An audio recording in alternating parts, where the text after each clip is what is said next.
হাওড়া জেলার উদয়নারায়ণপুর ব্লকের পেরো থানার অন্তর্গত মাতো এলাকায় এক তরুণীর আত্মঘাতী হওয়ার ঘটনাকে ঘিরে তীব্র চাঞ্চল্যের সৃষ্টি হয়েছে।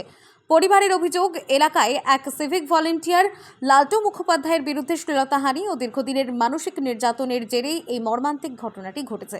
পরিবার সূত্রে জানা যায়, মৃত তরুণীর মা অভিযুক্তের বাড়িতে কাজ করতেন। সেই সূত্রেই অভিযুক্ত লালটু মুখোপাধ্যায় প্রয়াত তরুণীর বাড়িতে যাতায়াত করতেন। অভিযোগ, সেই সময় তিনি তরুণীর সঙ্গে অশালীন আচরণ করতেন এবং বিভিন্নভাবে মানসিক ও শারীরিক নির্যাতন চালাতেন।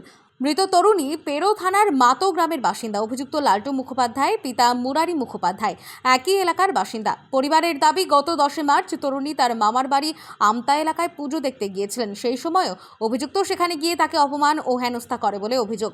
এই ঘটনার পর থেকেই তিনি মানসিকভাবে ভেঙে পড়েন বলে জানিয়েছেন পরিবারের সদস্যরা। এরপর 11 মার্চ সকালে নিজের বাড়িতে ফিরে ওই তরুণী আত্মঘাতী হন বলে পরিবারের দাবি। ঘটনার পর মৃতার পরিবার পেরো থানায় লিখিত অভিযোগ দায়ের করেছেন।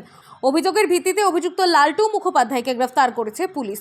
মৃতার পরিবার অভিযুক্তের কঠোর শাস্তির দাবি জানিয়েছে। পুলিশ সূত্রে খবর, ঘটনার তদন্ত শুরু হয়েছে এবং পুরো বিষয়টি খতিয়ে দেখা হচ্ছে।